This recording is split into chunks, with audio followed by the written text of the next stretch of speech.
Bonsoir à tous, bienvenue à ce flash d'information. Deux projets de loi ont été adoptés à l'Assemblée nationale. Le premier projet de loi portant régime des zones franches, présenté par le ministre du Commerce, de l'Industrie et de la Promotion des PME, Souleymane Derassouba. Ce projet a été voté à l'unanimité des membres présents de la Commission des affaires économiques et financières.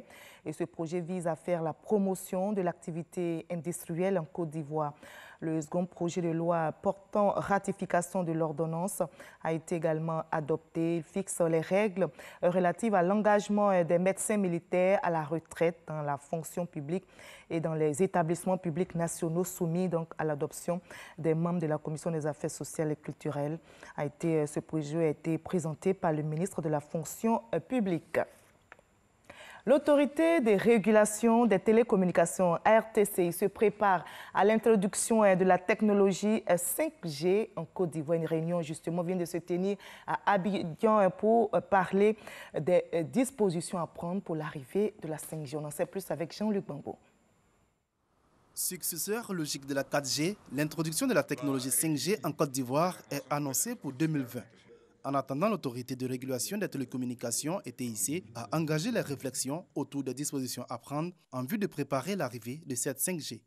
Le secteur avance très vite et il ne faut pas donc attendre que la 5G soit là pour commencer à voir les contours. La 5G, c'est aussi une évolution.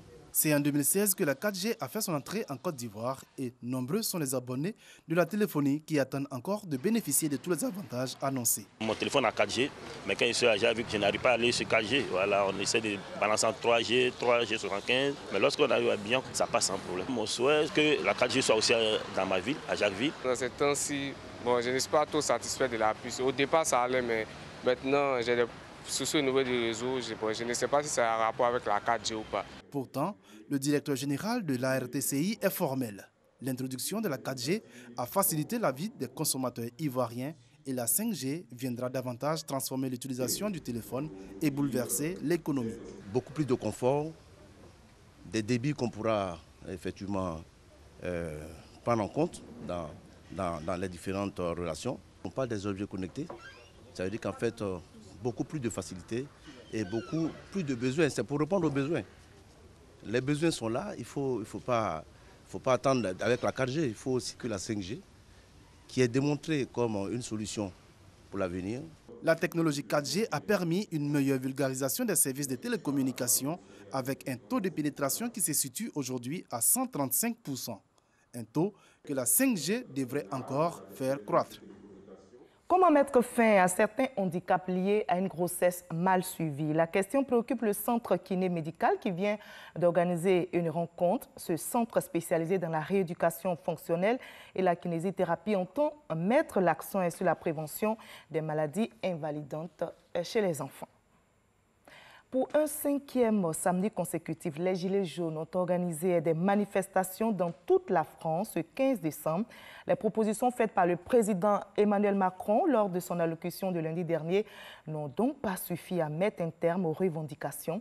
Ce 5e acte du mouvement de protestation inquiétait particulièrement les autorités françaises après les violences de la semaine dernière et l'attentat terroriste perpétré mardi soir à Strasbourg.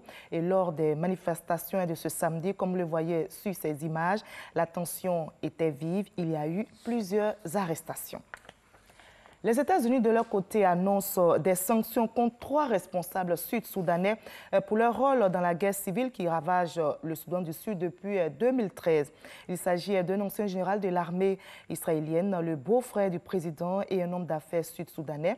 Leurs biens aux États-Unis seront saisis et ils n'ont plus le droit d'effectuer des transactions financières avec ou depuis les États-Unis. Nous sommes samedi, n'oubliez pas, notre rendez-vous est culture. Nous ferons un tour à Mans ce soir. C'est dans l'ouest de la Côte d'Ivoire pour revivre le Tonkpi Ni Dalé, le festival des arts et de la culture dans. La 2e édition a refermé ses portes après 10 jours d'activité. Le Tonkpi Ni Dalé Acte 2, quelles sont les innovations et surtout, qu'en est-il des acquis pour la région du Tonkpi? Si vous voulez, quelles sont les retombées pour la culture d'une manière générale? Pour en parler, nous allons recevoir dans l'édition de 20h professeur Lou Bamba Mathieu. Il est le commissaire général du Tonkpi Ni Dalé, le festival des arts et de la culture. Donc, on se retrouve à 20h pour la grande édition tout à l'heure.